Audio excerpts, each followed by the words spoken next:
gente começou semana passada falando da carta do apóstolo Paulo aos Tessalonicenses. A gente fez um resumão da primeira e da segunda carta, né? E como o assunto ele é muito extenso, né? A gente vai estar hoje falando e tentando, né, de uma forma bem sucinta, terminar a primeira epístola do apóstolo Paulo à igreja de Tessalonicenses. Para isso, a gente usou aí de 3 telas para que você tenha as informações necessárias, né? E eu convido você a abrir a Bíblia e deixar ela aberta aí para que você possa estar entendendo aquilo que Deus, né, comunicou ao apóstolo Paulo para essa igreja e também quer comunicar para nós, né? Você já sabe, semana passada a gente falou, essa igreja ela foi fundada em 3 sábados, né? 3 sábados, 21 dias, né? O apóstolo Paulo passou, Atos 17, passou por essa região, né, chamada Tessalônica. Era uma região cheia de gentios, né? E ao passar por ali, começou a pregar a palavra de Deus. A palavra fluiu, né, através da evangelização do apóstolo Paulo, e um grupo de pessoas começou a adorar a Deus, e Paulo ficou muito feliz com mais uma implantação, com mais uma igreja de Jesus Cristo que estava sendo fundada. Mas como todas as igrejas, né, que você está acompanhando conosco aí, você já sabe, eles sofreram muitas perseguições, muitos problemas, e essa igreja, né, também não foi isenta de problemas, né? Ela nasceu rápido, ela foi um modelo de igreja, porque Paulo fala da igreja de Tessalonicenses como uma igreja referência, onde a igreja se envolveu com o chamado missionário do apóstolo Paulo. Ou seja, várias vezes essa igreja estava orando por ele, estava orando por Silas, né, por Timóteo, e era uma igreja que tinha uma conexão muito forte com o trabalho missionário.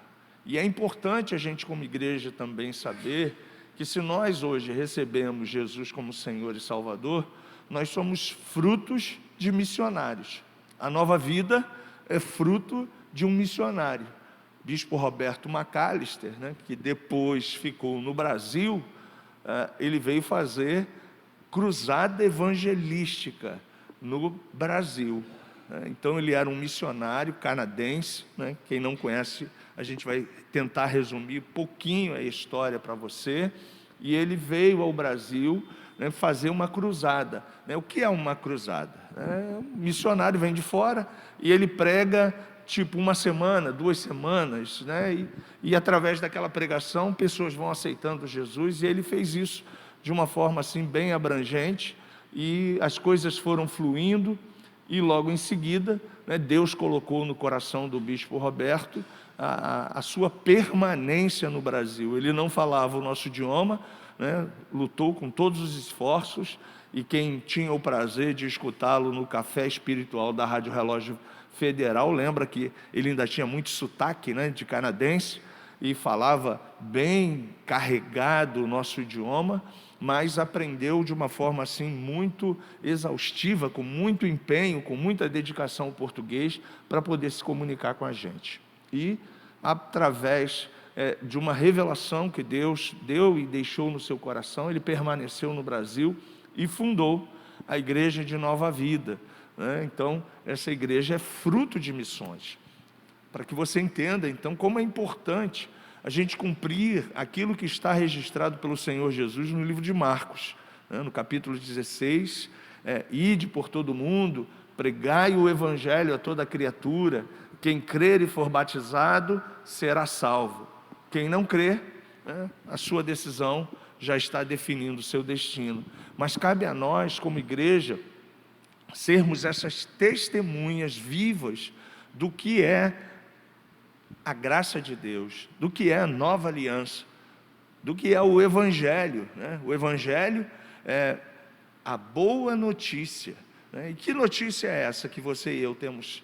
Que Jesus Cristo é o Senhor, que Ele é o caminho, Ele é a verdade, Ele é a vida, Ele é a solução de toda a humanidade, e Ele já cumpriu o seu plano perfeito na cruz do Calvário, que é a obra consumada da cruz, para nos salvar. Então toda a humanidade já está debaixo desse sacrifício e já está abençoada, Só depende agora de nós, que somos a igreja, continuarmos fazendo o que o Paulo fez, o que o Silas fez, Esse Silvano aqui é o Silas, e Timóteo, Então eles abriram mão de muitas coisas para pregar o Evangelho para nós, os gentios.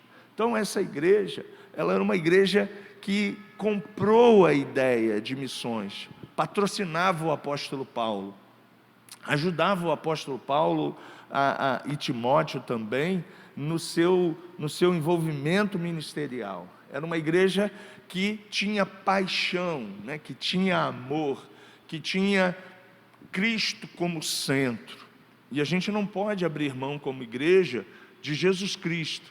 Ele é o centro dessa igreja, Ele é o motivo de nós estarmos reunidos, adorando e exaltando o nome do Senhor. A igreja, ela tinha uma nutrição, E quem nutre a igreja é o Espírito Santo.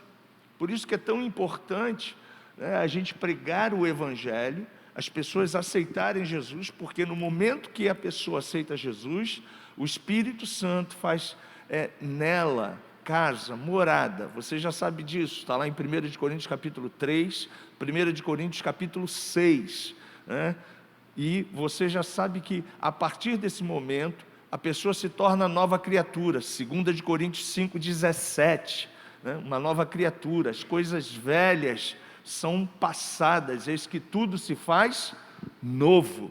Então é importante nós não apenas pregarmos o Evangelho, mas ajudarmos as pessoas a aceitarem Jesus como o caminho, a verdade e a vida. E essa igreja sempre foi nutrida pelo Espírito Santo. E é bom a gente ter essa direção do Espírito Santo, porque ele nos conduz a toda a verdade. O Espírito Santo, o apóstolo João, lá no Evangelho de João, no capítulo 14, 15 e no capítulo 16, você vai ver a obra do Espírito Santo, Jesus dizendo: e eu rogarei ao Pai, e Ele enviará o Consolador, o meu Espírito, o Espírito de graça, e Ele estará em vocês para sempre. Ele não vai deixar vocês, vocês estarão sempre com Ele. Então é importante nós como igreja, todos os dias, estarmos orando, buscando a revelação da palavra de Deus, nutrindo-nos com um alimento saudável, que é a verdade, é a Bíblia Sagrada. Então é importante você tirar um tempo a sós com Deus, que seja 10 minutos, 15 minutos, mas ele é muito importante. Desligue o celular nesse tempo, para você estar refletindo sobre um texto, sobre aquilo que Deus tem colocado no seu coração, Tire nesses 10, 15 minutos um tempo para orar, Orar é você falar com Deus, e na medida que você vai fazendo isso, você vai nutrindo o teu espírito. Nessa carta, você vai ver Paulo reafirmando aquilo que a gente sempre diz para você: nós somos espírito, temos uma alma e habitamos num corpo, e como um ser espiritual, nós precisamos alimentar, nutrir esse espírito. E como é feito isso? Você também já sabe, Romanos capítulo 12, de versículo 1 a 3, você faz isso renovando a tua mente diariamente. Com o quê? Com a verdade. E o que é a verdade? A verdade é a palavra de Deus, E conhecereis a verdade, e a verdade vos libertará. Você já sabe que a verdade, então, não é só a palavra de Deus, é Jesus. Então Jesus é a revelação escrita da verdade, para que você tenha agora o norte, para que você agora ande sozinho. No início, né? Você e eu, quando entramos no reino de Deus, a gente é chamado de bebê. Semana passada a gente falou dos neófitos, né? É um neófito na fé, mas a tendência, e nessa igreja também tinha muitos neófitos, está lá do capítulo 2, do versículo 1 a 12, a tendência é que os neófitos sejam ensinados por aqueles que já estão caminhando, né? E por isso que é importante você estar buscando conhecimento. A escola bíblica dominical que a gente está implantando agora esse novo ano, ela é uma ferramenta para você sair da fase de bebê e crescer.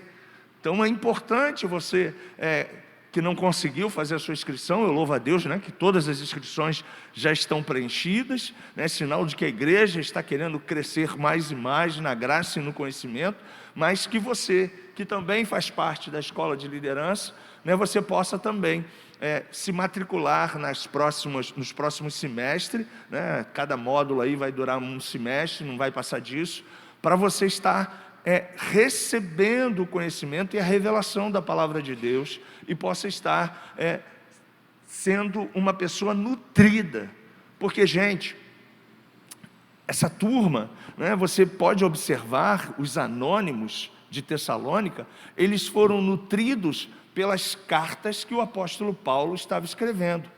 Essas cartas são essas palavras aqui que você está aí nas suas mãos. E através dessa nutrição, eles eram fortalecidos. Por quê? Primeiro, eles eram gentios como nós, não conheciam ainda Jesus. E Paulo começou tudo do zero, do início. Então Paulo teve que falar sobre os fundamentos da fé, Paulo teve que falar da doutrina da salvação, Paulo teve que falar da doutrina de Jesus Cristo, Paulo teve que trazer para essa turma toda essa informação. E na medida que ele, por exemplo, a gente vai chegar no capítulo 4, eles estavam com um sério problema, porque a igreja neotestamentária, ela não imaginava que Jesus Cristo não viria no primeiro século. Eles trabalharam tanto e se empenharam tanto, que eles imaginavam que Jesus ia voltar logo. O ide de Cristo era uma missão para que todo mundo fosse alcançado, e eles entendiam, pronto, o mundo foi alcançado, Jesus Cristo vai voltar.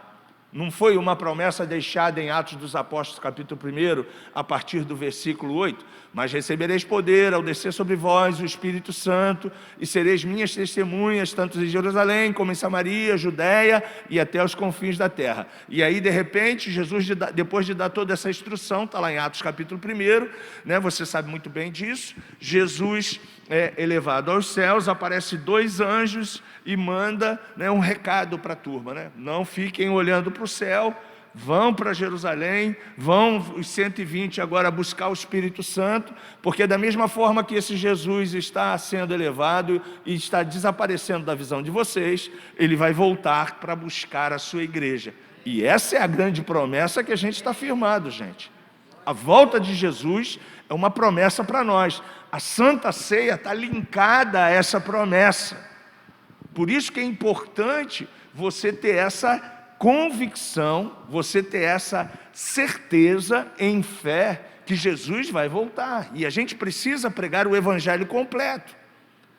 Se você já leu o livro de Atos, que eu pedi para você ler durante esse período que a gente está estudando as cartas, você vai ver que tem um encontro de Paulo com um dos bambambãs, né?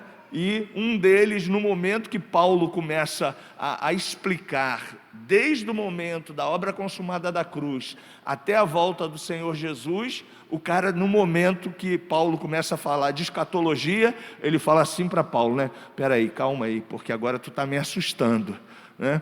Alto lá, né? Deixa eu refrescar um pouco aqui a minha mente, mas esse negócio que a terra vai ser transformada, o mundo vai acabar e vai ser transformado pelo fogo, que é a próxima fase, né? Esse mundo que nós vivemos será transformado e reciclado pelo fogo. não mais pela água como foi no princípio. Pastor, escatologia, está lá no livro de Apocalipse. E Paulo começa a falar tudo isso para o cara. E aí ele fala assim: caramba, então você está me assustando. E aí ele manda Paulo voltar para a prisão, porque ele não queria continuar ouvindo aquela mensagem. A mensagem de Cristo, ela precisa ser completa. E nós precisamos ter o conhecimento para levar essa mensagem completa. E conhecereis a verdade, e a verdade vos libertará. Então a gente precisa ter o conhecimento da verdade para poder passar essa verdade para as pessoas. Por isso que você está aqui, por isso que a gente tem esse livro, como centro de informação para a gente. E Paulo está dizendo para a igreja de Tessalônica que eles eram uma igreja nutrida. Embora tendo bebês, isso é muito bom, é sinal de que a igreja está viva, bebê tem que ter na igreja, mas você e eu não podemos permanecer bebê. Pastor, o que é permanecer bebê? É aquele crente que está 10 anos e ainda está assim: ore por mim, meu irmão, você pode me ungir, por favor? Eu não sei orar, vai lá em casa fazer a sessão do descarrego, porque eu acho que tem alguma coisa lá em casa. Crente com 10 anos de crente não pode falar mais essas abobrinhas, porque isso é um bando de abobrinha. Crente com 10 anos de crente, você imagina que ele já é o quê? Não é mais bebê, já tem um conhecimento, já tem a revelação, já sabe que a partir do momento que ele, como nova criatura, é cheio do Espírito Santo, ele tem autoridade. É uma das aulas que a gente vai ensinar na escola bíblica dominical. A autoridade espiritual está na tua vida, porque você é templo do Espírito Santo. Então você não precisa que os pastores expulsem um demônio que está na sua família. Você é a autoridade de Deus, e se alguém se manifestar, você estende as mãos e ordena no nome de Jesus para que todas as hostes infernais da maldade desapareçam. Se alguém estiver enfermo na tua casa, você pega o óleo e, na autoridade do nome de Jesus, em meu nome expulsarão demônios, em meu nome falarão novas línguas, em meu nome imporão as mãos sobre os enfermos e eles ficarão curados. Eu não quero que você seja dependente de mim, até porque eu não posso suprir sua dependência. Eu quero que você seja autossuficiente em Cristo, para que você em Cristo tenha munição suficiente para dizer não sempre ao inferno. E é por isso que você e eu temos sede dessa nutrição. E você sabe muito bem, todo o processo de crescimento, ele tem dores. Quem trabalha com adolescente, quem tem filho adolescente, sabe disso, Estão sempre reclamando de dor. E aí você compra a roupa hoje, daqui a uma semana, a roupa já não dá mais. Se comprou um tênis, daqui a pouco você comprou muito justinho, daqui a pouco não dá mais. Por quê? Ele está na fase do crescimento. Esbarra em tudo, dá ombrada em você toda hora, esbarra na casa, derruba tudo.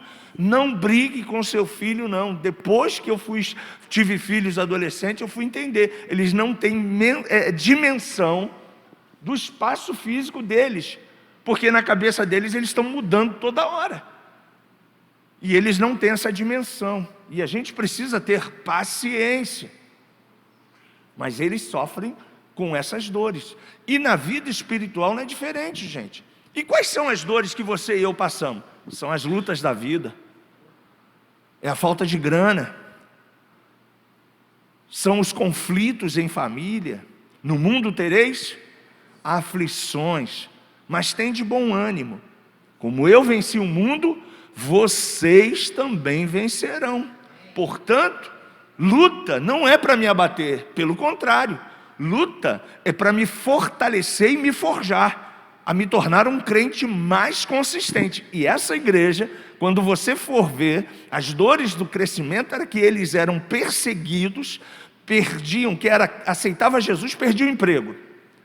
Quem aceitava Jesus era tentado e assediado por todo o erotismo que havia na Grécia e naquela região da Macedônia. Se você já viu filme de época, você já reparou como a promiscuidade sempre existiu. E nessa época, como também era intensa a todas as áreas que atuam na área sexual. Só que pautada por uma religião. Tinha a deusa Afrodite, a deusa do amor, né? Tinha o culto ao amor. Ninguém é de ninguém. A ideia do carnaval não é nova, né? Ninguém é de ninguém nos 4 dias, né? Pois é, né? Isso já vem lá do passado. Você já reparou que quando chega esse tempo, o que diz, né, o inferno? Nós estamos entregando a chave. Chave é sinônimo de quê, gente? Legalidade. Alguém pode entrar na sua casa se não tiver chave? Então, quando se dá a chave àquela pessoa que eles chamam de rei, que não é rei, né, estão dizendo para o mundo espiritual, ó, está tudo liberado, está livre e escrachado, mete o pé na jaca e acaba com todo mundo. E assim é feito. Ninguém é de ninguém, né? Quem já foi do passado aí sabe como é que era a situação. Não, pastor, era só para diversão, para brincadeira, né? Nem sempre. Nem sempre, e o objetivo central de Satanás é matar, roubar e destruir. Sempre vai ser esse o objetivo dele. Então, gente, a igreja de Tessalônica sofria essas pressões, como você e eu sofremos. Somos confrontados. A nossa fé é confrontada, a nossa postura é confrontada. Ah, você não bebe? Você tem que dizer, não bebo não, sou crente. Você não fuma? Não fumo não, sou crente. E você é homem de uma mulher só, e graças a Deus, porque uma já me dá muita conta para pagar. Imagina 2, 3, 4, 5, 6, misericórdia. Então uma está de bom tamanho. E você precisa confrontar o pecado. Confrontar. E as dores do crescimento, elas vão aparecer aí na sua vida. São lutas, são problemas, são conflitos. São situações que você e eu teremos que decidir com respostas, com ações. E nessas pequenas situações da vida, nós estaremos mostrando quem somos. Se de fato a gente já é nova natureza em Cristo Jesus, ou se a gente ainda é primo de Jesus. Você e eu não somos primo de Jesus. Você e eu somos filhos de Jesus. Mas o primo, se precisar, ele nega Jesus. O primo, se precisar, ele diz assim, não, eu vou na igreja, eu gosto daqueles louvores que o Pete canta, é legal. Mas veja bem, eu estou indo, ainda não sou, não. O primo tem essas posturas. E a gente não fomos chamados para ser primo, a gente foi chamado para ser filho de Deus. Fomos adotados por Jesus. E a partir do momento que você é filho, adotado por Jesus, você recebe o nome de Jesus. É semelhante à adoção. Quando você adota uma criança, o que acontece? Tem todo um processo legal, né? Para primeiro identificar se você e seu marido é habilitado para receber uma criança, mas a partir do momento que vocês decidem e o juiz, né, valida o pedido de vocês, aquela criança ela recebe o que teu? O teu sobrenome. O sobrenome, ela está dizendo que a partir daquele dia, aquela criança, ela não é mais um adotado, ela é integrante da tua família. Sanguínea não, mas a partir do momento que você a recebeu na sua casa, ela passa a ser agora teu filho, legalmente estabelecido pelo judiciário. E assim fomos nós. Legalmente nós hoje somos filhos de Deus. Então todas as promessas de Deus são tuas. E nós precisamos então entender isso, que as dores virão, mas a gente não pode abaixar a guarda. A gente tem que estar fortalecido, a gente tem que estar em Cristo. E para você estar em Cristo, você precisa ter contato com Cristo. E para você ter contato com Cristo, você precisa, todos os dias, estar aliançado com Cristo, através da sua palavra, através da oração, através de uma vida com Deus.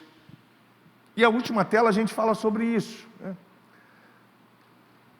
Essa igreja foi estabelecida sob forte pressão e luta, mas eles aguentaram até o fim.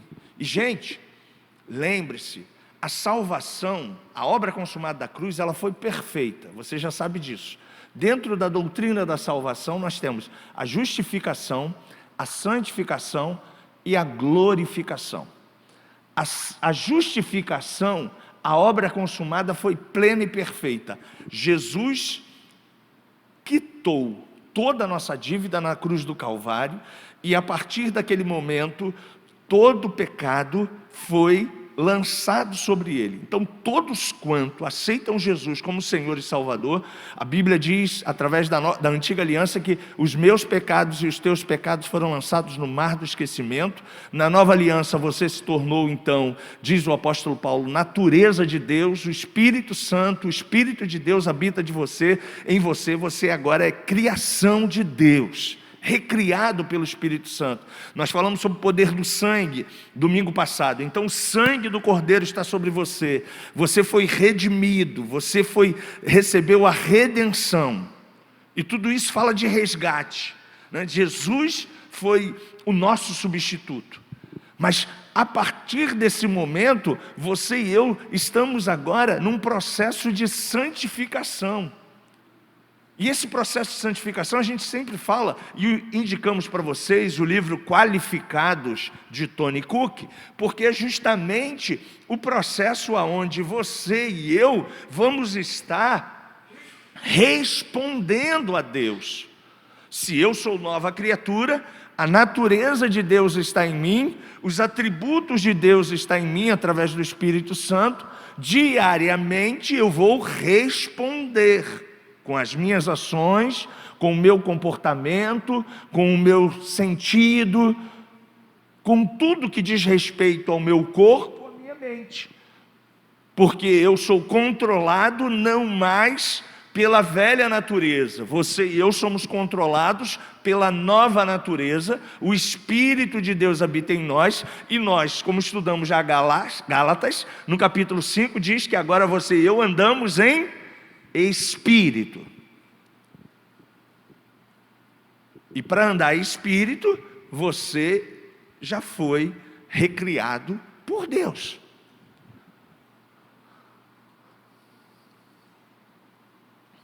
A gente já falou sobre isso, né? A igreja foi estabelecida sob forte pressão, mas eles aguentaram firme.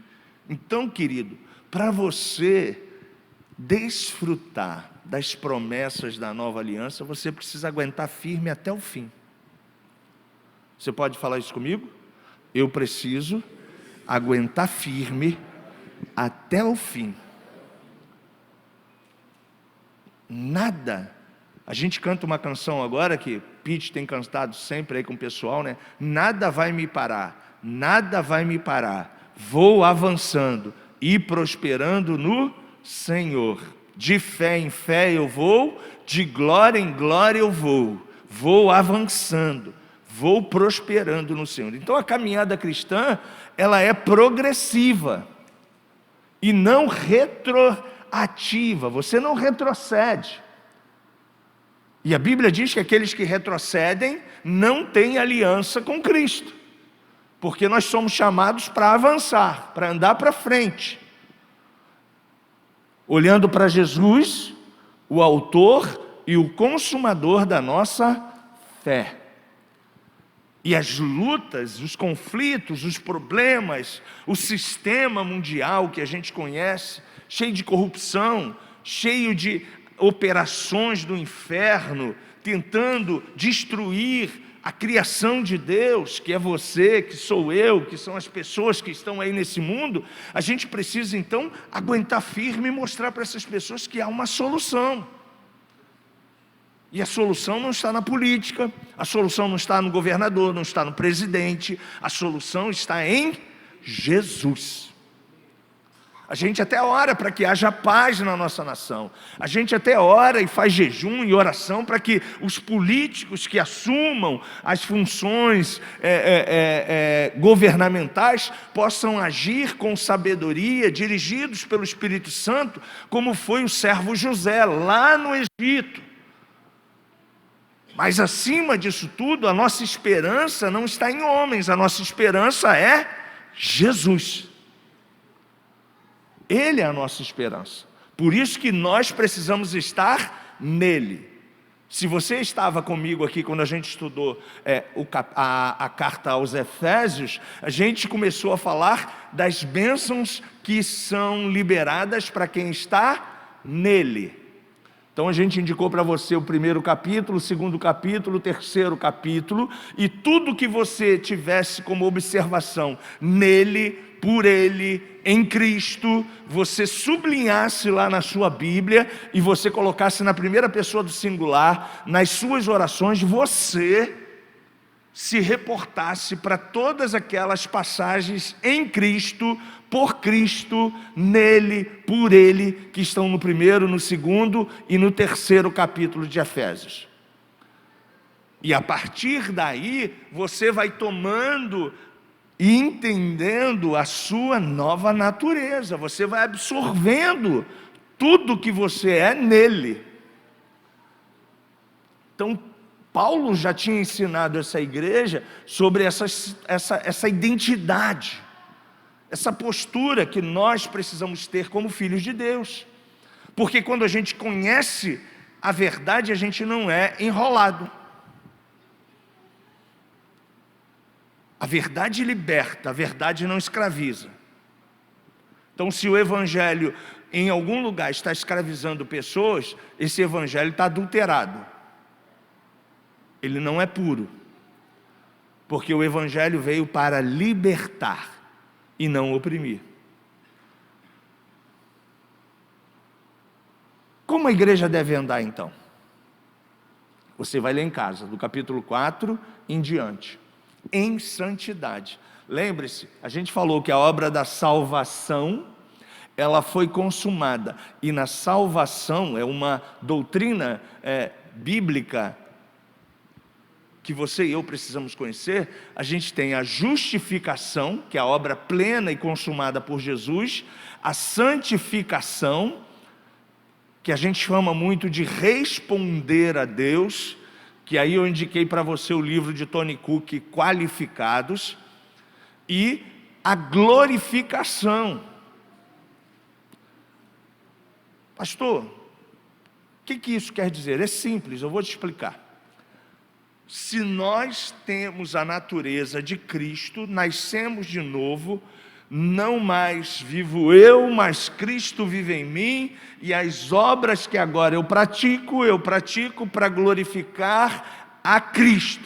Então, em tudo que você e eu estamos fazendo, na nossa vida diária, como pai, como mãe, como funcionários, como trabalhador secular, como autônomo, não importa onde você está trabalhando, você e eu somos a natureza de Cristo. É importante um aviso aí, o proprietário do veículo LSR 440, por favor, dá um pulinho lá fora se você estiver conosco. Está conosco esse proprietário? Então não é daqui, querido. Então, na santificação, você e eu começamos então a responder. Paulo, em várias cartas que a gente já estudou até aqui, ele começa orientando as pessoas e dizendo para elas que se você está em Cristo, as coisas velhas já passaram. Então, se o cara tinha 2 mulheres, ele agora fica com qual? Com a casada. Se o cara era ladrão e trabalhava, ele agora não é mais ladrão e vai trabalhar. Se ele era preguiçoso, vivia na aba da mãe, do pai, ele agora vai procurar o quê? Um emprego. Ele vai deixar de ser sanguessuga, porque a Bíblia diz, vai ter com as formigas, preguiçoso. E Paulo diz mais: aquele que não trabalha não tem direito para comida. Então nem comida tem, porque não trabalha. Então o Evangelho vai colocando a gente num modelo padronizado. Por quem? Pela sociedade? Não. Porque o padrão da sociedade hoje está adulterado. Por quem? Pelo pecado. Você e eu temos o padrão, e o padrão está aqui estabelecido, na palavra de Deus.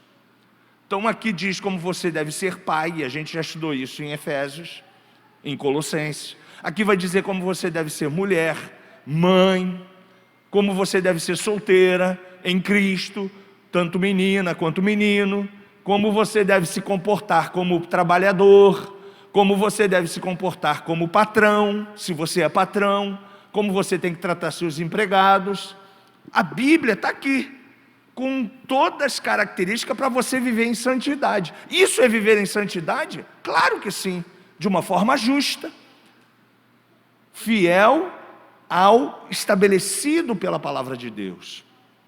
E na medida que você responde à palavra, agindo conforme a palavra está nos ensinando, você vai recebendo a nutrição e a bênção de Deus. Seu negócio vai prosperando, seus funcionários vão trabalhando feliz, porque você honra ele com aquilo que é devido. Sua esposa é uma mulher feliz, porque você cuida dela como Cristo amou a igreja, a si mesmo se entregou por ela. A santidade nada mais é do que respostas que eu e você damos no dia a dia. E quanto mais você e eu respondemos segundo o padrão, que não é o meu padrão, é o padrão de Cristo, estabelecido na palavra de Deus, eu vou recebendo bênçãos sobre bênçãos na minha vida. E aí eu vou crescendo, não somente secularmente, eu vou crescendo espiritualmente, eu vou melhorando. Aquele que xingava, diz o apóstolo Paulo, não xinga mais. Aquele que adulterava, não adultera mais. Aquele que fornicava, não fornica mais. Aquele que defraudava, não defrauda mais. Aquele que se irava, não tem mais ira no seu coração. A gente estudou isso na carta aos Gálatas, no capítulo 5. Aquele que era fofoqueiro, não é mais. Por quê? Porque não me interessa a vida de ninguém. Eu não estou aqui para saber o que a dona Chiquinha, o que a dona Beata fala ou diz. Eu quero saber de mim. Examine-se o homem a si mesmo. Então eu tenho que cuidar primeiro de mim. E o outro, eu preciso ajudar o outro a conhecer Cristo, e ponto final.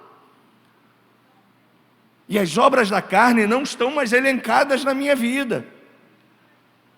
Por quê? Porque eu estou vivendo em santidade.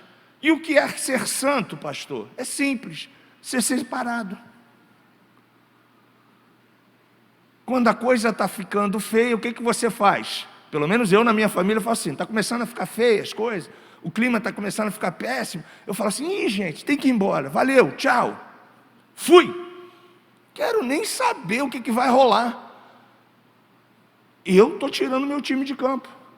Por quê? Porque as más conversações corrompem os bons costumes. Começa você falando mal, por exemplo, de mim. Começa você se juntar com um crente fofoqueiro e começa a falar mal do seu pastor. Daqui a pouco você não consegue mais ouvir a minha voz. Você não consegue mais olhar para mim. Daqui a pouco você não está me cumprimentando mais. Por quê? Porque você está envenenado.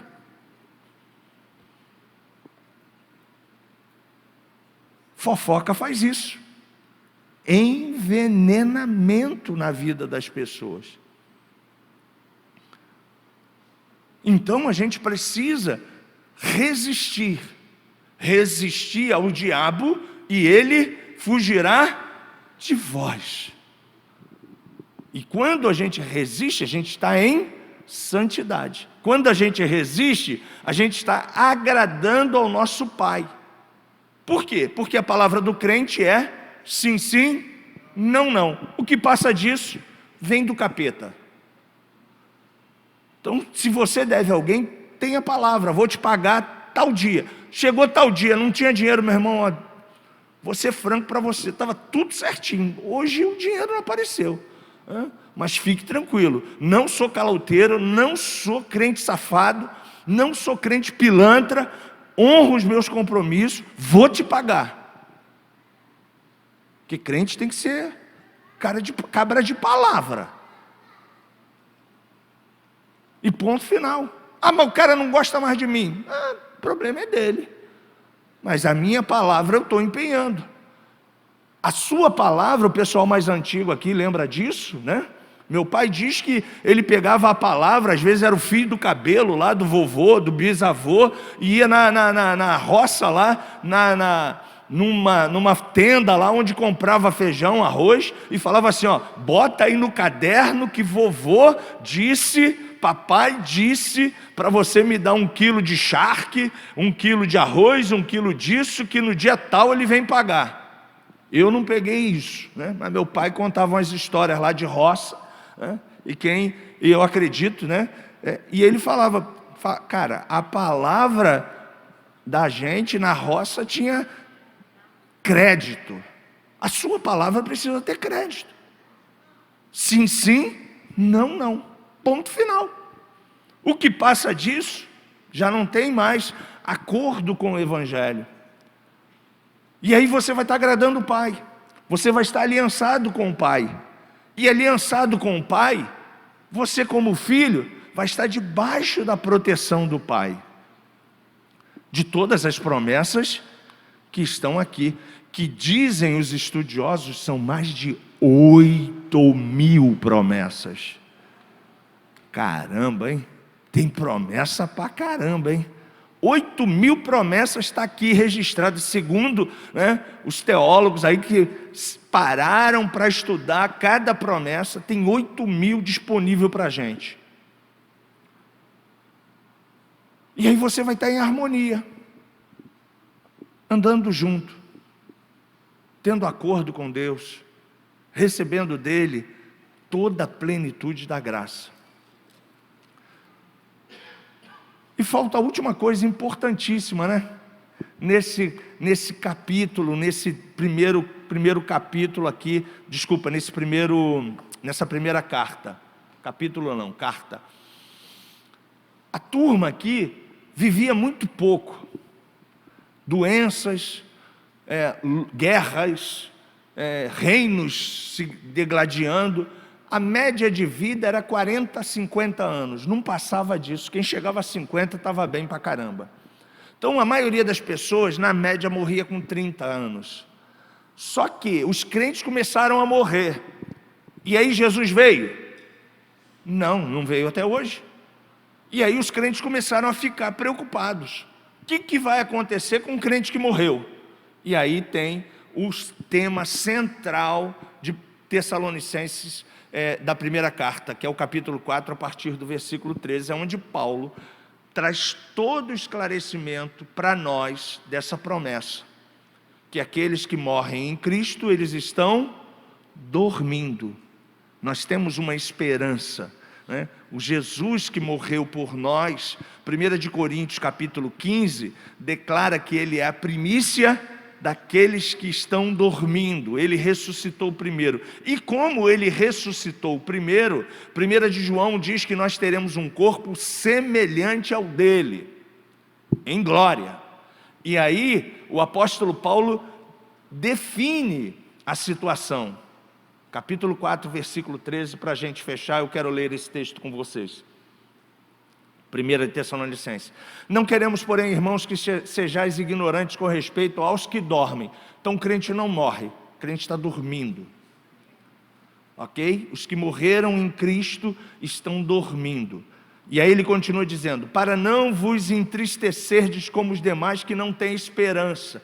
Óbvio, quem não tem esperança diz que o corpo é matéria. Foi, já era, né? Mas nós sabemos que o corpo não é matéria, ele ressuscitará na volta do nosso Senhor Jesus Cristo. Então o crente está dormindo. Pois se cremos que Jesus morreu e ressuscitou, essa é a nossa esperança e a nossa fé, assim também Deus, mediante Jesus, trará em sua companhia os que dormem.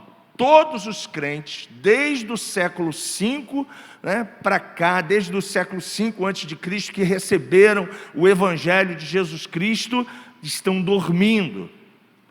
E no dia do arrebatamento, quando a trombeta soar, os mortos, diz aqui a palavra de Deus, ressuscitarão primeiro. E se for hoje, pastor, você que está vivo, eu que estou vivo, receberemos um novo corpo para que possamos estar entre nuvens eternamente com o Senhor Jesus. Porque esse corpo aqui recebeu uma sentença. Você lembra? Está lá em Gênesis. Do pó tu saístes e ao pó você vai retornar. Esse corpo não tem condições de participar da glória da eternidade. Esse corpo precisa ser transformado num corpo de glória, semelhante ao de Jesus Cristo, que está lá em 1 de João, que a gente vai estudar para você, com você, quando a gente estiver lá falando de 1 João. Então você precisa entender o seguinte: eu vou conhecer o Cadu? Sim, porque vai ser o Cadu, só que não com essa matéria do pecado que Cadu foi gerado. Vai ser um corpo de glória. Agora veja bem, pastor, o Cadu é casado com a Grace. Lá no céu ele vai continuar com a Grace lá em... Não.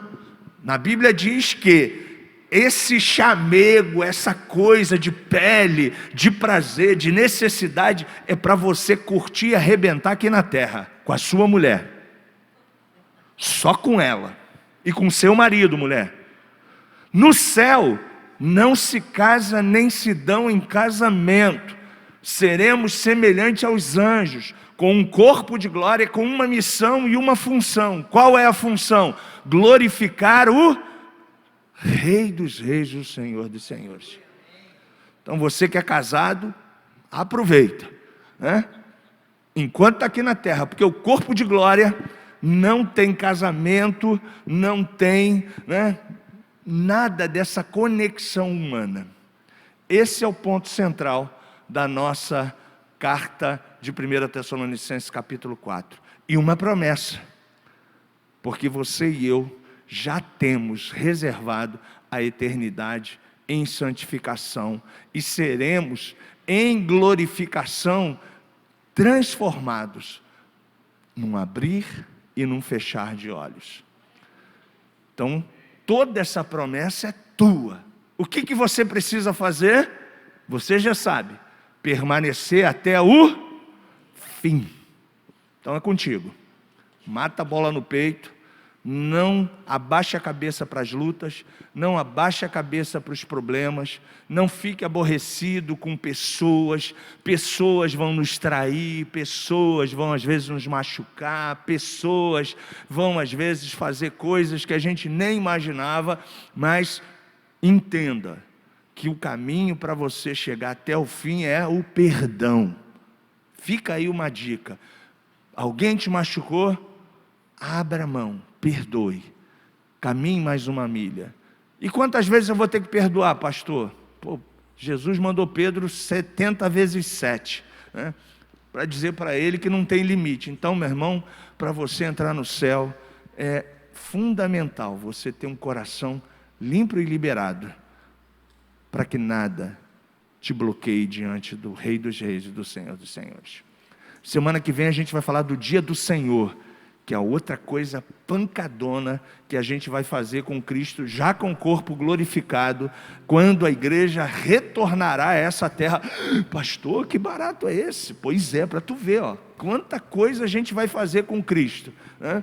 Depois da grande tribulação. Por isso que a gente deixou 2 Tessalonicenses para estudar semana que vem, porque é um assunto muito empolgante. Existe muita conjectura, porque ainda é coisas que estão por vir, mas estabelecidas pelo apóstolo Paulo, para que a gente possa também ter essa certeza que o Senhor Jesus, né, tem o controle de todas as coisas. O que você e eu precisamos fazer é não ter medo de nada. Vou ter medo da morte? Não. Eu já sou eterno. Vou ter medo de qualquer coisa? Não. A minha vida está na mão do Mestre.